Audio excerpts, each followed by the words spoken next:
The auditorium hummed with anticipation as another contestant stepped onto the stage of the one-voice challenge. Damien Hale sat in the back corner, swirling expensive whiskey in a crystal glass he barely tasted. The CEO of Hale Entertainment had seen 1,000 auditions. Nothing surprised him anymore, until her voice pierced through his armor. The girl couldn't have been more than 8 years old, standing beneath the spotlight like a fragile bird.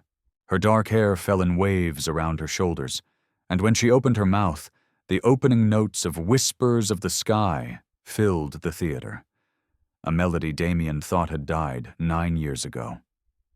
The glass slipped from his fingers, shattering against the marble floor. That song. Their song. The one he and Serena Brooks had written together in a cramped studio apartment, laughing over cheap wine and dreams too big for their wallets. The melody they'd sworn would never see the light of day, not until they were ready, not until they were together. But Serena had vanished, and the song with her.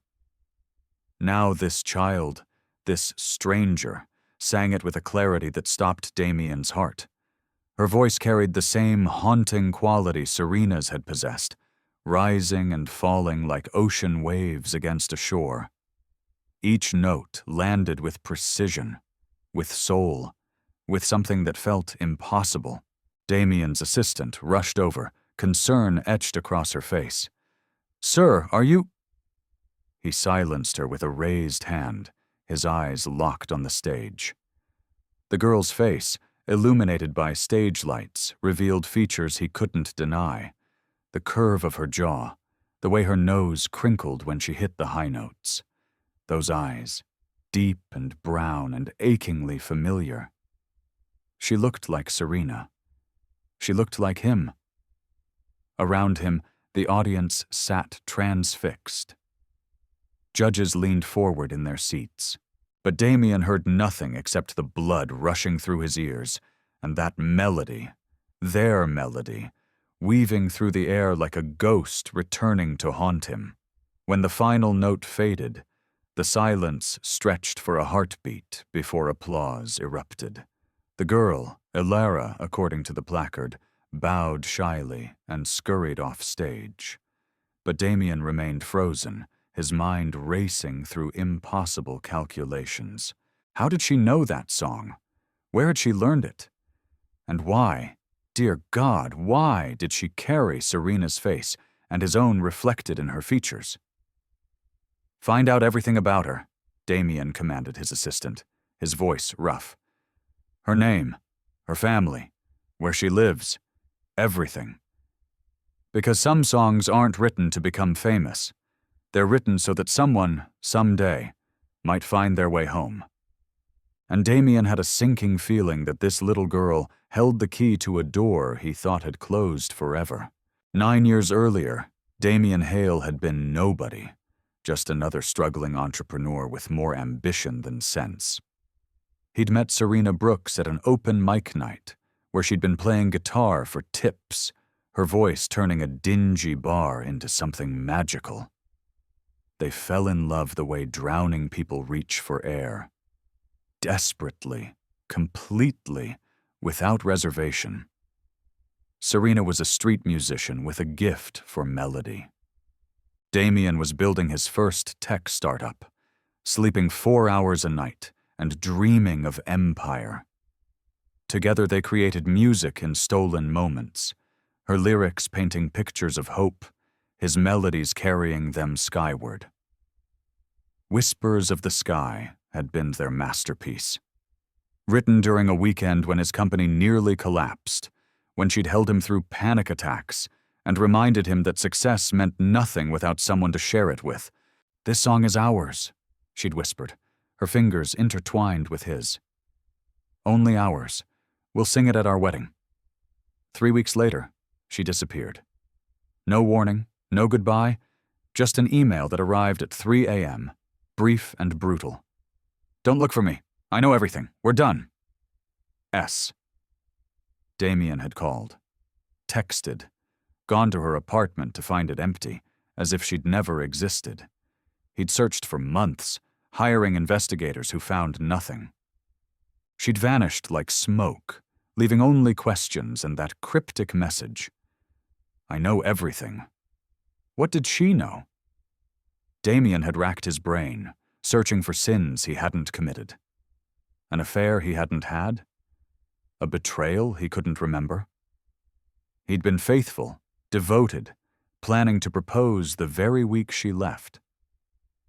The investigators eventually found breadcrumbs. Serena had been shown evidence. Photographs of Damien with another woman. Intimate, damning. Bank statements showing transfers to secret accounts. Voice recordings that sounded like him, confirming infidelities he swore he'd never committed. But Damien had never betrayed her. Never. He'd loved her with a ferocity that still ached in his chest years later. Someone had orchestrated this. Someone had wanted Serena gone badly enough to fabricate an entire web of lies. And whoever they were, they'd succeeded. In the years since, Damien had built his empire. Hale Entertainment became a powerhouse. He dated occasionally, never seriously. Part of him remained in that cramped apartment, writing songs with a woman who'd believed he was capable of monstrous things. Now, sitting in his penthouse office with a folder containing Elara's information, Damien understood a terrible truth. Sometimes what makes us run isn't the enemy we can see. It's the lie we believe is real. And he needed to know. Had Serena run because of those fabrications? Was this child his? And if so, what else had he lost to someone's calculated cruelty? In a small apartment across town, Elara practiced her scales while her mother slept in the next room. The voice coach had said she needed to work on her breath control for the competition's next round, and Elara refused to waste a single moment. She couldn't afford to waste time. Not when Mama was sick. Elara had learned about her mother's leukemia the way children learn about death. Gradually, through whispered conversations and hospital visits that became routine. The smell of antiseptic had become as familiar as home. The IV poles, the beeping machines, the tired nurses with kind eyes, all of it was just life. "Sing for me, little bird," her mother would say during the hard days, when the chemo made her too weak to lift her head. And Elara would sing Whispers of the Sky, the lullaby Mama had taught her since she was old enough to form words. She'd never asked where the song came from. It was simply theirs. A bridge between mother and daughter, a prayer set to music. The One Voice Challenge offered a grand prize of $75,000. Mama had tried to hide the medical bills, but Elara had found them in the kitchen drawer.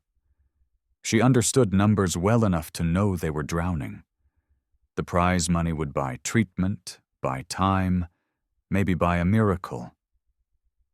So Elara practiced until her throat ached. She studied videos of famous singers, mimicking their techniques. At 8 years old, she carried responsibilities that would crush most adults, but she wore them like armor. She didn't know her father's name. Mama never spoke of him, and Elara had learned not to ask. The few times she'd pressed, Mama's eyes would fill with a grief so profound that Elara wished she could swallow her questions whole. "He doesn't know about you," Mama had said once, during a morphine haze at the hospital. "And it's better that way. Better he thinks I just left." Elara didn't understand. But she understood love. The fierce, protective kind that made her mother work double shifts before getting sick.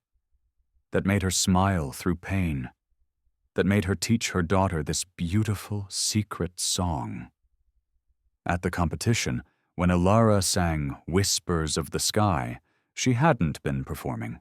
She'd been praying. Every note was a plea to whatever force governed the universe. Let this work. Let this save her. Let me be enough. The judges had praised her emotional depth. They'd called her a prodigy. They didn't understand that there was no performance, only a child singing to keep her mother alive, using a melody that carried more history than she could possibly know. That night, after advancing to the next round, Elara curled beside her mother's hospital bed and whispered, "I'm going to win, Mama. I'm going to save you." And Serena Brooks, weak but still fighting, stroked her daughter's hair and wished, not for the first time, that the song she'd taught her child didn't carry so many ghosts. Damien found Serena in the oncology wing of St. Mary's Hospital 3 days after Elara's audition. The private investigator's report had been thorough. Serena Brooks, diagnosed with acute myeloid leukemia 18 months ago, currently in treatment, prognosis uncertain. One dependent, daughter Elara Brooks, age 8. No father listed on the birth certificate. He stood outside her room for 10 minutes, his hand trembling against the doorframe. 9 years of questions, of anger, of grief he'd buried beneath success and work and empty relationships. All of it surged through him at once. When he finally entered, Serena's eyes widened with something between horror and resignation. She looked so different. The vibrant woman who'd danced in their apartment had been replaced by someone fragile, her hair gone, her skin pale as moonlight. But her eyes, those eyes that had seen through every wall he'd ever built, remained the same. Damien. His name on her lips shattered something inside him. Is she mine? The question escaped before he could cage it. Serena's laugh came out broken. You should leave. Is she mine? The silence stretched between them like a chasm. Then, barely audible, yes. The word detonated in Damien's chest. He had a daughter. An 8-year-old daughter who'd been singing their song, who carried his features, who'd spent her entire life not knowing he existed. Why? His voice cracked. Why didn't you tell me? Why did you just disappear? Because I saw the photos, Damien. I heard the recordings. I saw the bank statements. Serena's words came out bitter. You were sleeping with your assistant, funneling money to secret accounts, planning to... She stopped, her jaw tightening. I couldn't stay. I couldn't raise a child with a man I didn't know. What photos? Serena, I never... Understanding crashed over him. Someone set this up. Someone wanted you gone. Don't. She turned her face away. Don't do this. Don't make me doubt what I saw. I was going to propose. The confession tore from his throat. That week you left, I'd bought a ring. I was planning it for your birthday. There was no one else. There has never been anyone else. He watched doubt flicker across her features, followed quickly by denial. She'd built 9 years on that foundation of betrayal. To question it now meant questioning everything, every choice, every sacrifice, every lonely night. The evidence was fabricated. It had to be. Damien moved closer, desperate. Serena, I spent months trying to find you. Years trying to understand what I'd done wrong. I built an empire trying to fill the hole you left, and nothing worked because I never betrayed you. Someone did this to us. Someone took everything. Tears slipped down her cheeks. I can't do this right now. I'm sick, Damien. I'm dying, and I have a daughter who needs me, and I can't. Our daughter. The words felt foreign and perfect. She's our daughter. And if someone destroyed us, destroyed our family, I need to know who. Don't you want to know? Don't you want the truth? Serena looked at him then, really looked, and Damien saw the woman he'd loved 9 years ago still living behind the fear and illness. Saw the musician who'd believed in his dreams when no one else did.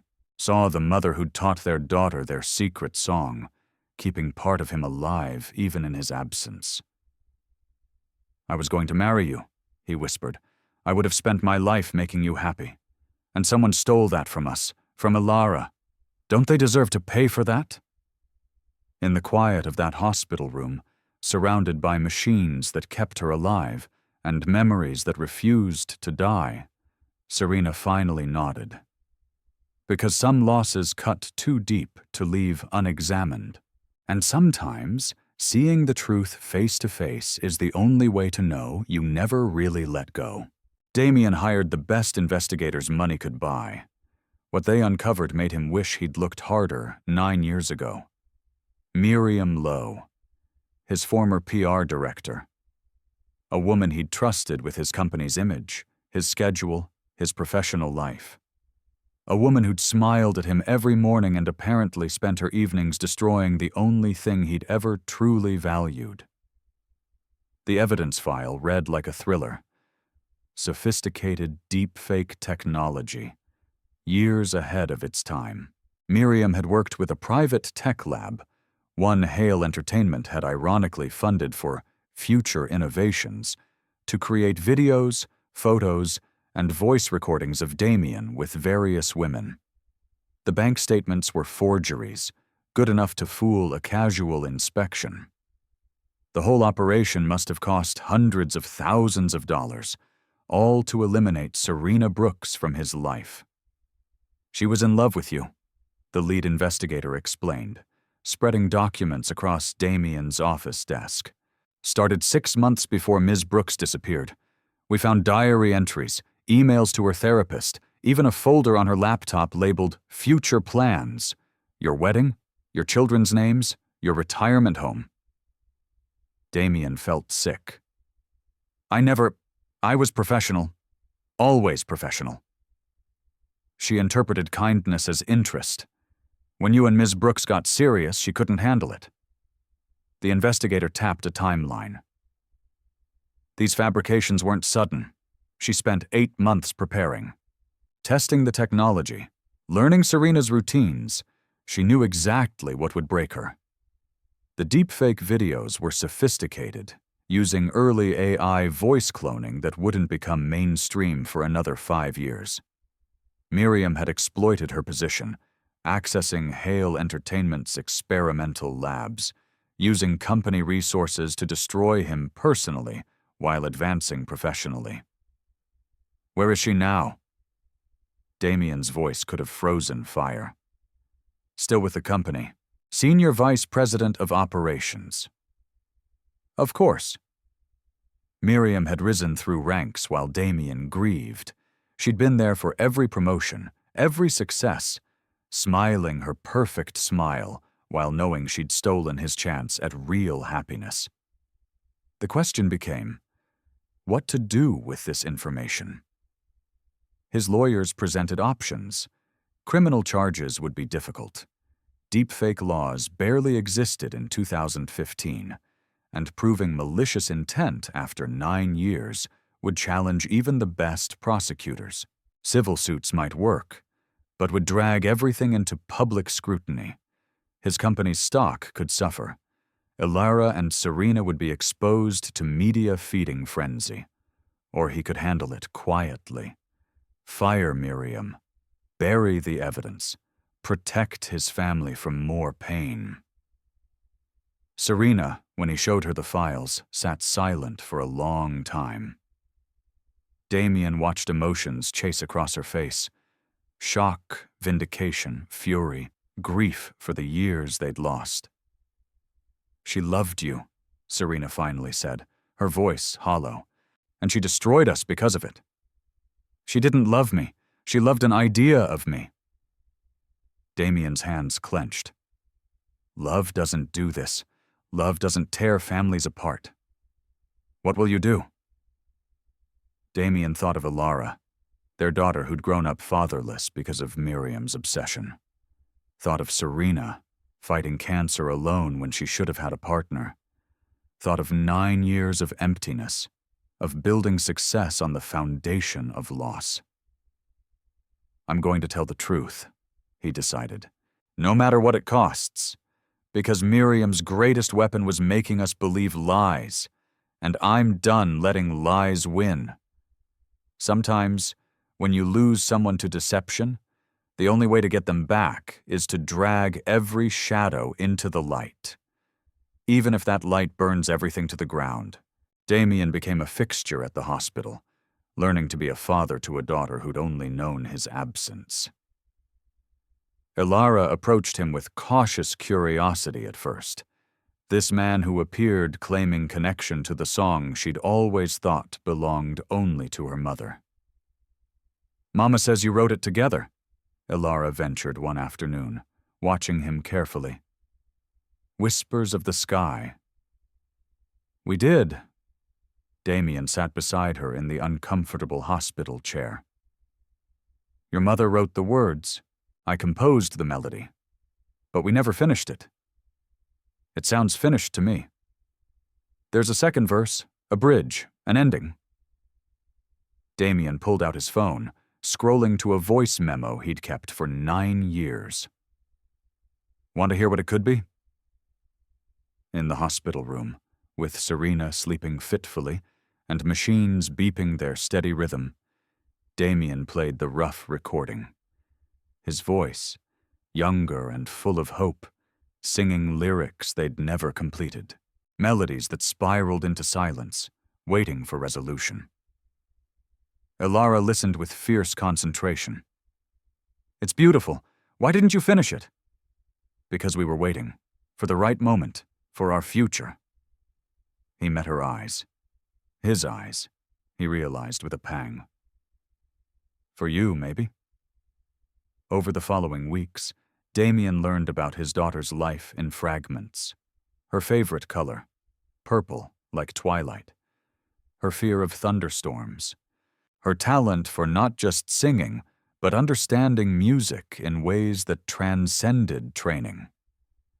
She was Serena's daughter in her artistic soul, but she had his analytical mind, breaking down songs into mathematical patterns.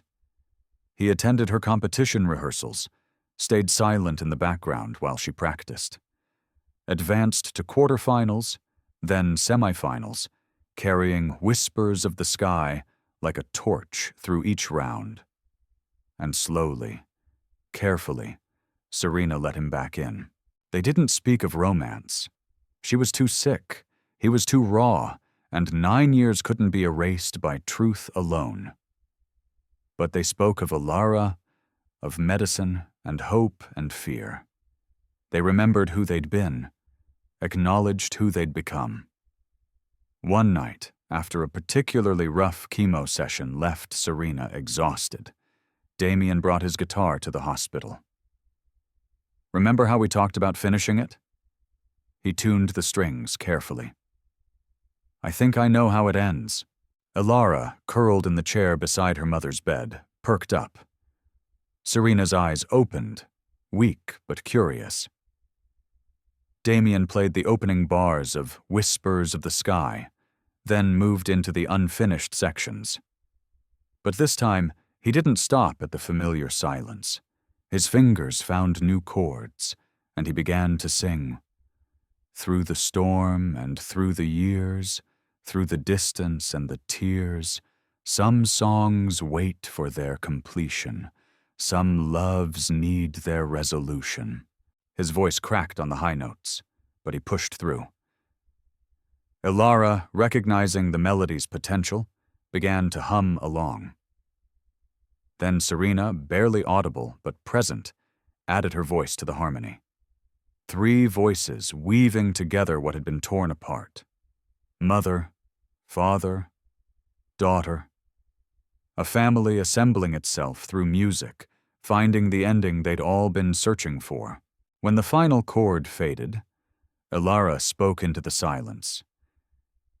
"If Mama gets better, could this be your wedding song?"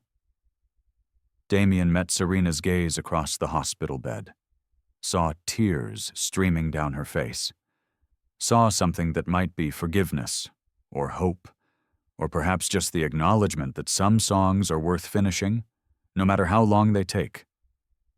Because the best songs aren't written quickly. They're written through time, through pain, through the slow process of finding your way back to the melody you thought you'd lost forever. Miriam Lowe struck first. 2 days before Damien planned to go public with the evidence, stories began appearing. Unnamed sources questioned his mental state. Rumors suggested he was fabricating conspiracies to explain a failed relationship. Industry insiders whispered about a CEO losing his grip on reality, chasing ghosts instead of leading his company. Miriam had spent 9 years building credibility. She knew how to manipulate narratives, how to turn truth into seeming delusion. "She's burning you down before you can burn her," Serena said, reading the headlines in her hospital room. "She's good at this. She's had practice." Damien paced, fury and frustration warring in his chest. "The board is calling an emergency meeting. My CFO suggested I take stress leave. 9 years she's been there, poisoning wells I didn't even know existed." "So what do you do?" Damien stopped pacing, his reflection caught in the darkened window. Outside, the city glittered with lights. His city, the one he'd conquered through sheer will and sleepless nights. He'd built an empire. But what good was an empire without truth? "I go to war," he decided. "Publicly. Completely. I put everything on the table. The evidence, the investigation, our story, all of it. Your company might not survive. The stock could crash. Investors might flee. I could lose everything I've built." He turned to face her. "But I've already lost 9 years with you. 9 years with Elara. I'm not losing one more day to Miriam's lies." The press conference was scheduled for the next morning. Damien's legal team begged him to reconsider. His board threatened resignation. His investors called in favors to stop him. But at 10 a.m., Damien Hale stood before cameras and told the truth. He showed the forensic analysis of the deep fakes. Technology experts testified they were sophisticated fabrications. He presented Miriam's emails, her diary entries, the paper trail of her obsession. He admitted his own blindness, his failure to see what was happening in his own company. And he told the human story of a love destroyed by lies, of a daughter who grew up without a father, of a woman fighting cancer alone because someone's twisted affection had torn a family apart.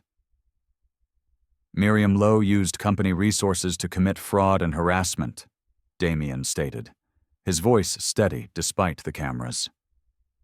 "She exploited experimental technology to destroy my personal life. And she did it while rising through my company, while I trusted her, while she smiled and acted as though she cared about Hale Entertainment's success." The media feeding frenzy was immediate. But something unexpected happened. The story resonated. People saw themselves in the narrative. Everyone who'd been lied to, manipulated, destroyed by someone who claimed to love them. Tech companies rushed to comment on early deepfake technology. Legal experts debated new laws needed to address digital manipulation. Miriam's face appeared on every news channel, her carefully constructed credibility crumbling as former colleagues came forward with their own stories of her manipulation. 3 days later, Miriam was arrested. The charges, fraud, identity theft, corporate espionage, would take years to fully prosecute. But the court of public opinion had already rendered its verdict. Damien's company stock did drop 20% in 2 days. Investors panicked. Board members resigned. Everything he'd built teetered on the edge of collapse. But sitting in Serena's hospital room that night, watching Elara sleep peacefully for the first time in weeks, Damien realized something. He'd spent 9 years building the wrong thing. He'd constructed an empire of success on a foundation of loss. Now, losing that empire to gain his family back felt like the best trade he'd ever made. "You stood tall," Serena whispered, her hand finding his in the darkness. "You chose us." "Every time," he promised. "From now on, every time. Because when you bet everything on truth, when you risk your fortune and reputation and future for what's real, you discover that some things are worth more than any empire. Love is one. Family is another. And the chance to rewrite your story, to finish the song you thought had ended, might be the most valuable thing of all." 1 year later, the St. Mary's Hospital fundraising gala drew a crowd of 800. The event aimed to raise money for the oncology wing, the same wing where Serena had fought her battle, and, against odds that had seemed insurmountable, won. Elara stood backstage, now 9 years old, and wearing a dress her father had insisted was too fancy for someone who climbs trees. She touched the small microphone clipped to her collar, nervous energy thrumming through her. "You ready, little bird?" Serena appeared beside her, hair grown back in soft curls, color returned to her cheeks. She looked beautiful in a way that made Elara's heart squeeze. Beautiful because she was alive. "What if I mess up?" "Then you'll be human, just like everyone else." Serena knelt to eye level. "But you won't mess up. You know why?" "Because I practiced?" "Because you're singing with your whole heart. And hearts don't make mistakes. They just tell truth." Damien joined them, guitar in hand. Over the past year, he'd relearned the instrument, his fingers finding old calluses and new melodies. His company had survived the scandal, restructured and stronger. But more importantly, he'd built something else. A family. The MC's introduction faded as Elara walked onto the stage. 800 faces turned toward her.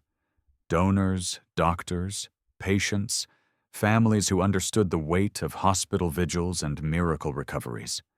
Damien and Serena followed, taking positions on either side of their daughter. "This is Whispers of the Sky," Elara announced, her voice clear. "My parents wrote it a long time ago before I existed, but they finished it together this year, for everyone who's ever had to wait for their song to be complete." Damien's fingers found the opening chords, familiar notes that had echoed through a cramped apartment 9 years ago, through hospital rooms, through the hard work of rebuilding trust. Elara began to sing. Her voice, trained and true, carried the melody with a maturity beyond her years. She'd won the One Voice Challenge 6 months ago, but this performance wasn't about competition. This was about healing. Serena's voice joined on the second verse, harmony weaving through Elara's lead like silver thread through gold. Mother and daughter, their voices complementing each other as if they'd been singing together for lifetimes instead of months. Then Damien added his part, the melody he'd carried alone for so long, finally finding its proper place in the family symphony. Through the storm, and through the years, through the distance and the tears, some songs wait for their completion, some loves need their resolution. So we sing into the sky, whisper truths that never die. Every ending holds beginning, every silence starts with singing. In the audience, people began to cry, not from sadness, but from recognition. The understanding that broken things can be mended, that time lost can create time valued more deeply, that families can be destroyed by lies and reconstructed by truth. The bridge came. The section they'd written together in Serena's hospital room, Damien's guitar and Serena's lyrics, and Elara's melody combining into something none of them could have created alone. We are more than what broke us, stronger than the lies they told us, rising from the ashes, singing, "This is where our hearts are landing." As the song reached its conclusion, something unexpected happened. The audience began to hum along, not the words, they couldn't know those, but the melody, feeling it in their bones, in their memories of their own broken and mended things. 800 voices joined 3, filling the concert hall with sound that felt like prayer, like hope, like the promise that no matter how dark the night, morning eventually comes. The final note hung in the air, then faded. Silence. Then applause that shook the rafters, people rising to their feet, many crying openly now. Backstage, after the bows and the thank yous, Damien pulled documents from his jacket pocket. "Elara Brooks Hale," he read, showing her the adoption papers he'd filed that morning. "If you'll have me as your legal father." Elara's eyes widened. She looked at Serena, who nodded through tears, then back at Damien. "I already think of you as my dad." "I know, but I thought we should make it official. No more secrets, no more missing pieces, just us, complete." Elara launched herself into his arms, and Serena wrapped around them both, and they stood there, a family that had been shattered by lies and rebuilt by truth, by music, by the stubborn refusal to let the story end wrong. Some families are born from blood, some are constructed from choice, and some, the rarest, most precious kind, are written into existence through music, through the slow work of finishing songs that took a lifetime to complete. Later, as they left the gala, Elara asked, "What happens now?" Damien and Serena exchanged glances, a whole conversation passing in that look. Plans for the future, hope for tomorrow, the knowledge that they'd been given something most people never get. A second chance. "Now," Serena said, taking her daughter's hand and reaching for Damien's with the other. "We keep singing, and we never stop." Behind them, the hospital lights glowed against the night sky, a building full of endings and beginnings, of battles lost and won, of voices that refused to be silenced. And somewhere in that light, the echo of whispers of the sky still lingered, a reminder that some songs are never truly finished. They just wait, patient and persistent, for the right voices to finally bring them home.